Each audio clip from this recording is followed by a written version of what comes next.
anywhere you want to go in Jalingo, and let them also run your errands for you while you sit at the comfort of your home. And guess what? It is affordable, reliable and fast. They run a 24-hour service. You can click the link attached to this video to download the app, or you can also download the app on Play Store. I'm so excited for this, and I know you are too. Use Super Cap today and be happy. Bye.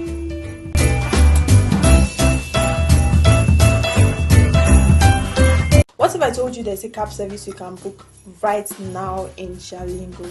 Sounds like a dream, right? No, it's reality. Let Supercab get you transported to anywhere you want to go in Jalingo, and let them also run your errands for you while you sit at the comfort of your home. And guess what? It is affordable, reliable and fast. They run a 24-hour service. You can click the link attached to this video to download the app, or you can also download the app on Play Store. I'm so excited for this, and I know you are too. Use Super Cap today and be happy. Bye.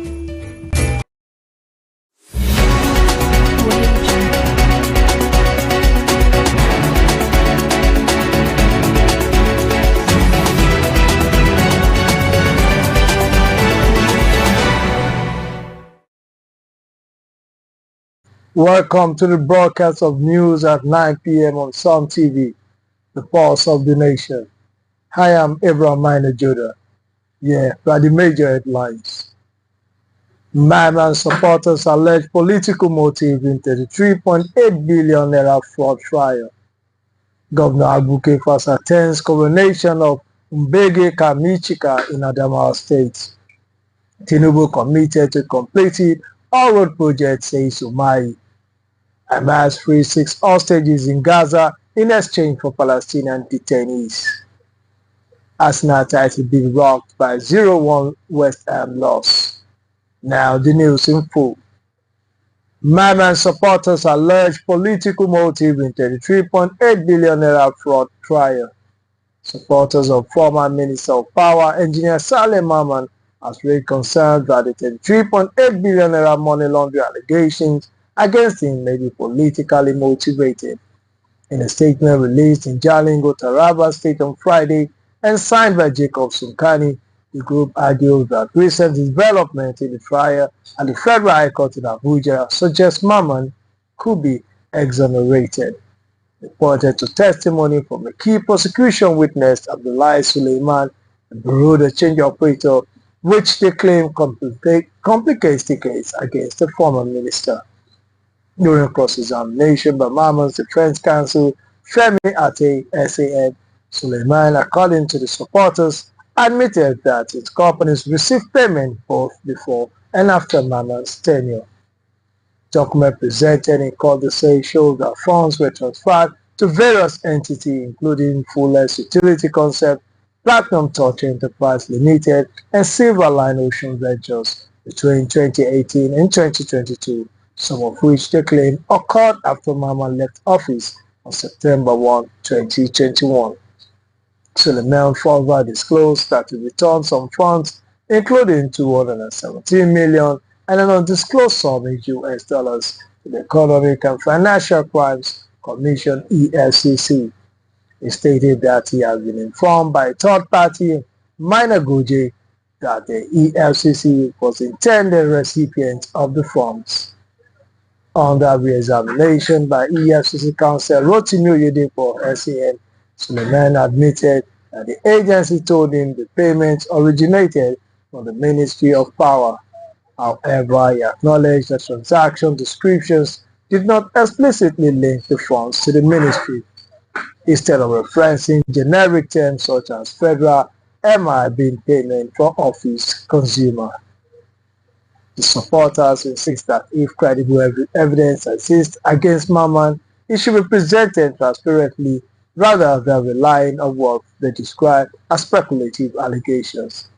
He also called for a more thorough investigation to uncover the real culprits behind the financial transactions.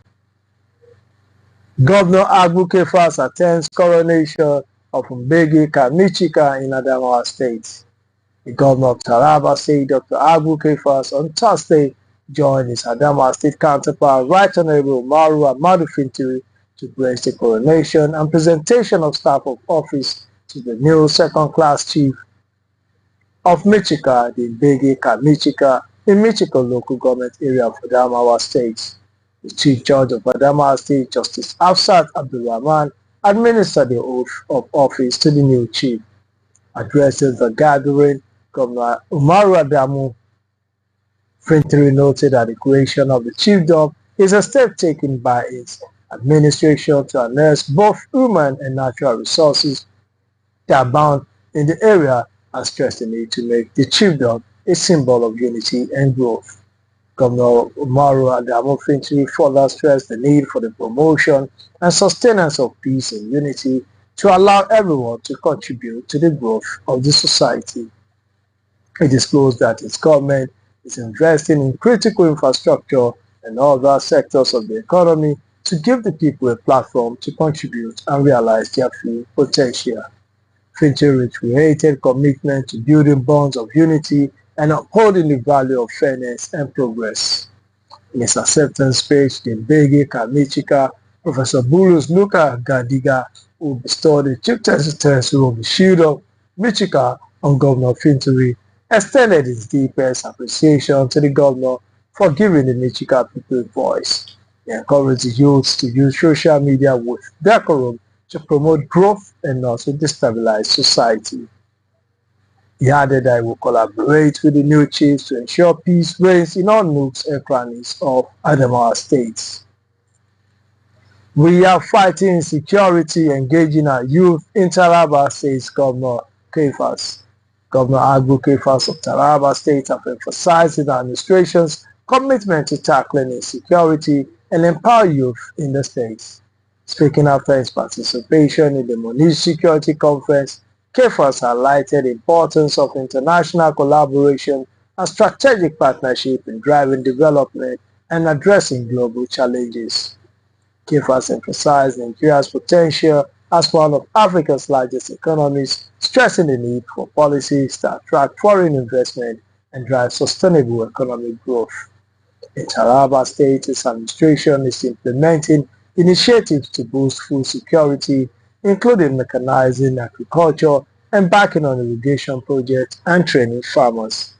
The governor acknowledged the impact of climate change on Taraba State, allocating 5% of the state budget to greening initiatives and adapting to climate change. He also emphasized the importance of collective responsibility in addressing security challenges, citing the suspension of mining activities to align with federal government policies. Kefas prioritized infrastructure development, focusing on road connectivity, reopening the state airports, and establishing road connections between communities. His administration is also enhancing healthcare access, innovating and equipping health facilities, procuring ambulances, and improving existing hospitals. The government expressed its commitment to attracting investment in key sectors like renewable energy, mining, and industrialization. It's creating incentives for businesses such as tax breaks and land leases, and collaborating with youths to promote innovation and entrepreneurship, particularly in agricultural technology. Kefas emphasized the importance of international collaboration in tackling local and global challenges. It plans to incorporate the outcomes of the Munich Security Conference into administration's upcoming economic summit in May 2025. Why I Dump Labour Party for APC by Obi's ally Ozigbo. The former governorship aspirant of the Labour Party in Anambra, Valentine Ozigbo, has explained why he officially dumped the Labour Party for the All Progressive Congress. Ozigbo formerly registered with the APC at his ward in Anesi, Agwata local government area. He said his decision was driven by his belief in progressive governance and the need to align with forward-thinking leaders. Ozigbo was a close ally of the Labour Party presidential candidate in the 2023 general elections, Peter Obi, and had previously contested the 2021 Anambra governorship election under the People's Democratic Party and lost to eventual winner Professor Chukwuma Soludo of the All Progressive to an alliance after. Tinubu committed to completing all road projects, says Umahi. The Minister of Works, Senator David Umahi, has said that President Bola Tinubu is determined to complete all projects embarked on by the current administration. This is as the administration is set to commence construction work at the Ndibe Beach Crossing linking Ebonyi State and Cross River State. Senator Umahi made a disclosure when he visited Ndibe Beach, Afikpo, alongside other staff of the ministry to carry out the last phase of inspection for the Ndibe Beach Crossing construction. The minister assured the people of the area that the Ndibe Beach Crossing is part of the project that will benefit the people of Ebonyi and Cross River States. Umahi urged the people to continue to support the administration of President Tinubu, adding that the president remained committed to the development of the Southeast, especially the road infrastructure in the zone. He noted that all is now set for the commencement of the project, having secured all the necessary approvals, and called on the people of the area to ensure the protection of lives and properties of those who will carry out the job in the area. Reacting, the leader of the Ebonyi State House of Assembly and member representing Afikpo West State constituency, Kingsley Ikoro, commended the minister for attracting the project for the people of Afikpo. Enumerating some of the importance of the beach crossing linking Ebonyi and Cross River State, Ikoro maintained that the crossing will ensure economic growth, easy transportation of goods and services, and open up the area for wider infrastructural development. Ikoro described the project as a legacy project of the Renew Hope Agenda administration of President Tinubu. He noted that the people of Afikpo over the years had yearned for such a crossing to be constructed, adding that the project will bring to an end the risk faced by farmers while transporting their goods to the area. How Mariam captured my heart, changed my life. IBB. Former Nigerian head of state General Ibrahim Badamasi Babangida has reflected on his life and marriage, describing his late wife Mariam Babangida as the pillar of his personal and professional journey. My relationship with Mariam born Mariah in Asaba in November 1, 1948 was connected to my youth in Bida.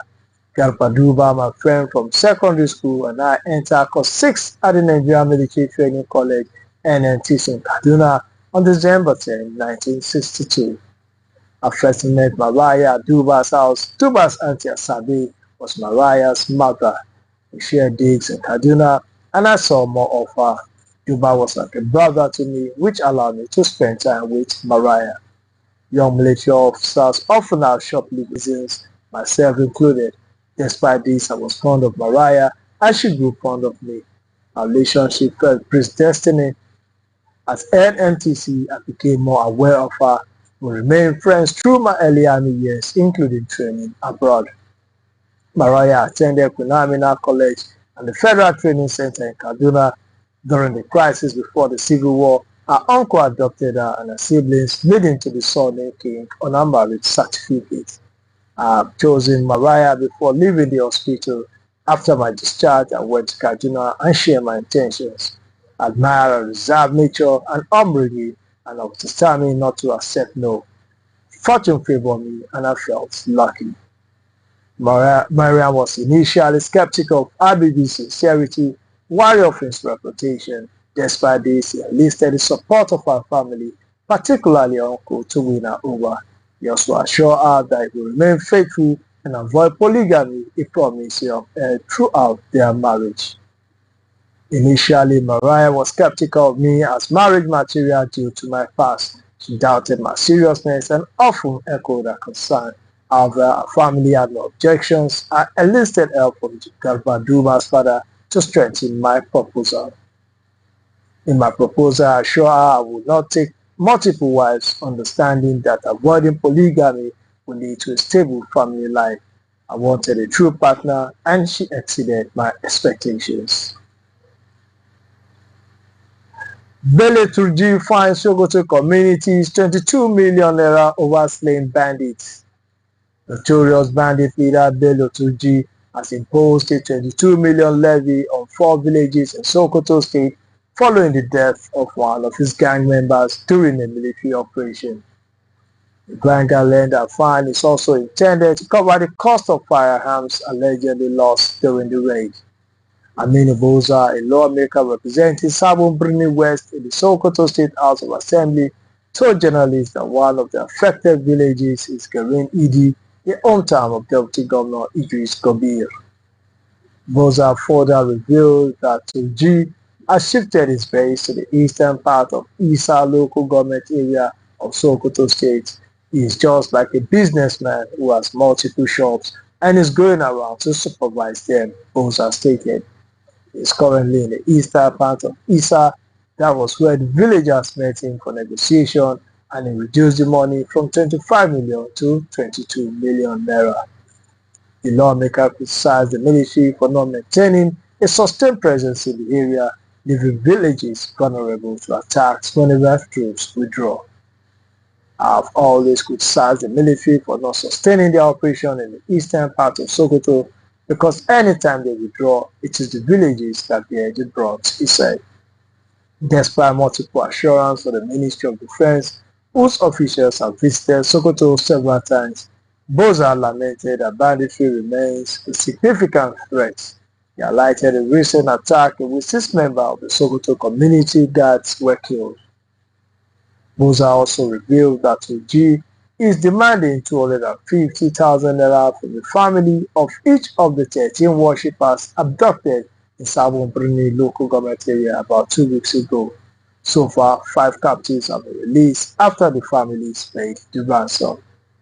The lawmakers urged the military to intensify and sustain their operations in the eastern part of Sokoto, emphasizing that consistent military action is crucial to restoring peace and protecting vulnerable communities. We will do something different from the past, says opposition parties. Options available to Nigeria opposition leader and political parties ahead of the 2027 general elections are somewhat limited, but they've shown signs of not giving up. With the next election in about 2 years, opposition politicians have already started holding together and speaking out against the current administration's policies and decisions. Some possible options for the opposition include rebranding and reorganization. Political pundits argue that the opposition needs to revamp its image and structure to appeal to a wider audience and build a stronger support base.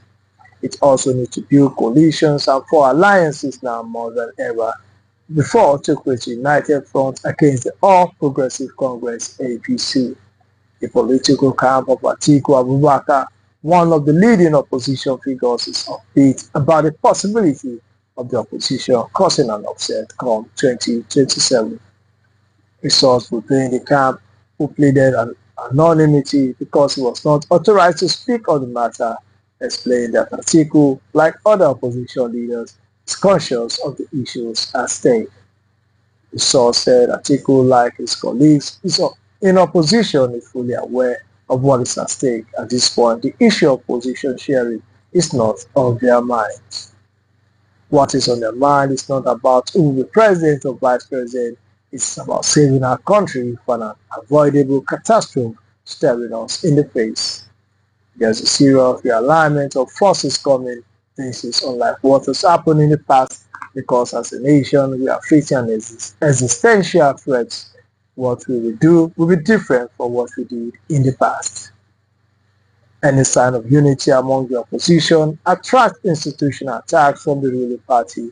They come out with their plans, they plant their people. The much as I can say for now is that registering a new political party is off the table. Nigeria was a disaster under Jonathan, says Aisha Yusufu. Co-founder of Bring Back Our Girls movement, Aisha Yusufu, in an interview said the Goodluck Jonathan administrator should not be applauded for how he managed Nigeria, even though his successors have made the country worse. Yusufu spoke on prime time on a Rise TV program, also dismissed claims that the Bring Back Our Girls movement was funded by the United States Agency for International Development, USAID, to deepen socio-political crisis faced by the Jonathan government. What is your reaction to allegations about the non-governmental organization NGO that you convened the Bring Back Our Girls campaign was sponsored from abroad in an attempt to destabilize the government of President Goodluck Jonathan and ultimately unseat him? The first reaction is that the Bring Back Our Girls movement is not an NGO, neither is it a civil society organization. It's a movement of people who got tired and were angry that girls that have gone to school were taken away. 276 Chibok girls were abducted. In all the things that have been happening recently, a lot of people are coming to the conclusion that indeed there was an abduction because it took us years. People said there was no adoption. The Bring Back Our Girls movement has never received anything from anyone. We, the members, decided that we were going to self-fund it. We put our empathy and humanity in it. Whatever we need, we use our own money to do it. If you're not a member, why Vasa 9 other coup plotters were summarily executed, said IBB. Former military president Ibrahim Babangida has justified why his boyhood friend and classmate Maman Gia Vasa and 9 other top military officers who were accused of plotting to overthrow him were summarily executed in March 1986. General Babangida's version of the killing of Fatsa and 9 other coup plotters is contained in his autobiography titled A Journey in Service, which was unveiled in Abuja on Thursday before top political, financial, and economic drivers in Nigeria. IBB said that the 10 military officers were killed in line with military tradition for planning the bloody coup which could have plunged Nigeria into darkness. The former military leader explained that although Vasa's death was a personal loss of a childhood friend, he has to choose between saving a friend's life and the nation's future. Of course, Vasa's death was a personal loss of a childhood friend. As a human being, I was somewhat depressed to watch him die in such circumstances. However, the nation's stability and the coercion of the armed forces were too high on the scale of priorities to be sacrificed for personal consideration. The law and the imperatives of order and national security are overriding, IBB said in his book. Above all, everyone who was assigned to a military career understood clearly what it meant to plan a coup and fail. The penalty was clear and unmistakable. Given my closeness to General Vasa and the political interpretation that emerged after the coup plot, after his trials and execution, it is not surprising that agents of subsequent political dispensation tried to weaponize the Vasa coup as a political tool against us in the post-1999 political clause. Unfortunately, some members of the Vasa family lent their voices. This plot featured out in due course, the former military leader stated. The former president said that he initially did not believe that Vasa could plot a coup against him and his administration, given the level of their closeness and what they have done together from youth. But as the rumors began to give way to reality, he had to face it. We now go for a commercial break, and when we come back, news at 9 p.m. continues.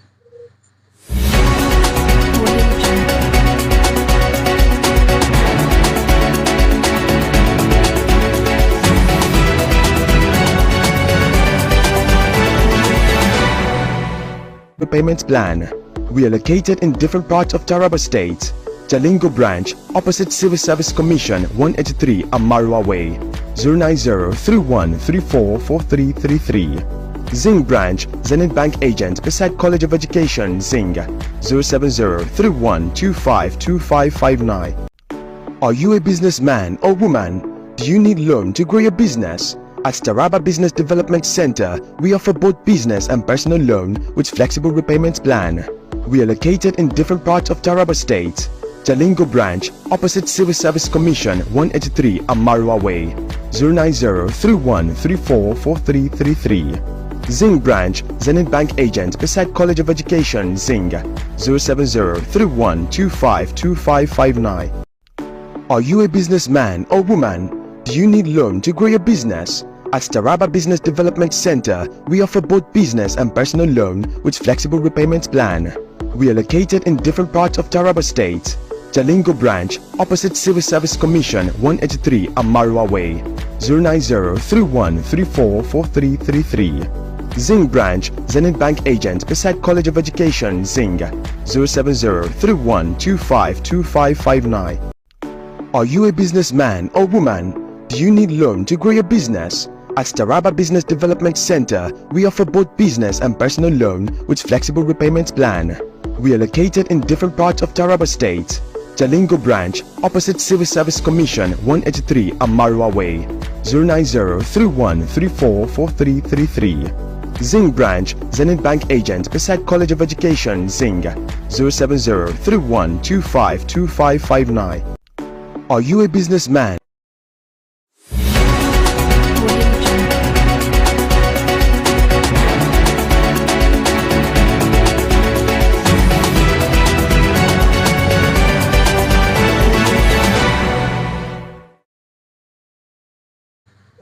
Welcome back to news at 9 p.m. We continue the news with the world news and sports. World news. Hamas frees 6 hostages in Gaza in exchange for Palestinian detainees. Hamas freed 6 hostages from Gaza on Saturday, the last living Israeli captive slated for release under the first phase of the fragile ceasefire accord in exchange for hundreds of Palestinian prisoners and detainees. Elia Cohen, 27, Omar Shem Tov, 22, and Omar Wenke, 23, all seized from the site of the Nova Music Festival in Hamas' October 7, 2023 attack on southern Israel, were handed over to the Red Cross in Osirat, central Gaza, to be transported to Israeli forces. Dozens of militants took guard in a crowd that gathered to watch the handover as masked Hamasmen armed with automatic rifles stood on each side of the 3 men who appeared thin and pale as they were made to wave from the stage. Tal Shoham, 40, and Alvera Mengitsu, 39, were earlier released in Rafah in southern Gaza. The Hamas directed releases, which have included public ceremonies in which captives are taken on stage and some made to speak, has faced mounting criticism, including from the United Nations, which denounced the parading of hostages. Hamas rejected the criticism on Saturday, describing the event as a solemn show of Palestinian unity. Later handed over a 6th hostage, Isham al-Said, 36, to the Red Cross in Gaza City with no public ceremony. Excuse me. Al-Said and Mengistu has been held by Hamas since they entered Gaza of their own accord around a decade ago. Shoham was abducted from Kibbutz Be'eri along with his wife and 2 children who were freed in a brief truce in November 2023. The 6 are the last living hostages from a group of 33 due to be freed in the first stage of the 3-phase ceasefire deal between Israel and Hamas that took effect on January 19. 63 more captives, less than half of whom are believed to be alive, remain in Gaza. U.S. top diplomat Rubio, Kenya president called for ceasefire in Eastern Congo. U.S. Secretary of State Marco Rubio and Kenya's President William Ruto urged an immediate ceasefire in the Eastern Democratic Republic of Congo in a phone call, the State Department said on Friday. An advance by Rwanda-backed M23 rebels have marked the gravest escalation in more than a decade of a long-running conflict in Eastern Congo, rooted in the spillover of Rwanda 1994 genocide into Congo and the struggle for control of Congo's vast mineral resources. Rwanda rejects allegations from Congo, the United Nations and Western powers that it supports M23 with arms and troops. The United States said a day earlier that it was imposing sanctions on a Rwandan government minister and a senior member of an armed group for their alleged roles in the conflict. In a diplomatic note seen by Reuters early this month, the U.S. said the stability in the region will require the Rwandan military to withdraw its forces and advance weaponry from Congo. Now to sport news. 2026 World Cup, my fears for Nigeria, says Etim Esin. Former Super Eagles stars Etim Esin has carpeted the Nigerian Football Federation for what it termed their carefree approach to Nigeria's bid to secure its ticket to the 2026 FIFA World Cup to be co-hosted by USA, Canada, and Mexico. In a chat with Sport Vanguard, Etim expressed fears about Nigeria's chances given that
West Ham lost.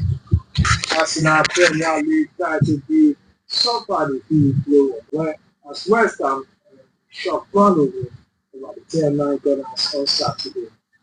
The players Liverpool lost in action of the Sunday streak to Manchester City. Arsenal discharged to close the gap with the title race with victory at the end of the season. Mikel Arteta's side stumbled to its first loss in 16 league games. Jarrod Bowen netted West Ham first half winner before the Gunners had Lewis Kelly set up after the interval. Second place Arsenal, whose last top flight defeat came at Newcastle in November, are 8 points behind Liverpool, who moved a massive 11-point clear if they beat Spluttering City. After coming off the bench to score twice in the closing stages of last weekend's win at Leicester, Spain midfielder Mikel Merino started for injury at Arsenal as a makeshift striker. The Arsenal lack of cutting edge in the absence of Kai Havertz, Gabriel Jesus, and Bukayo Saka was exposed when Aaron Wan-Bissaka's pinpoint cross was headed in by Jarrod Bowen in the 44th minute. There was more misery for Arsenal in the 73rd minute when Lewis Kelly brought down Mohamed Kudus as the West Ham forward surged away on the halfway line. Lewis Kelly was initially shown a yellow card, but the defender's punishment was increased to red after referee Fred Paulson consulted the pitchside monitor. That's all for now. Some TV is a 24-hour TV station. We are live every day. You can also follow us on Facebook at Some TV and on YouTube at Some TV Live. I am Abraham Maina Joda. Goodbye.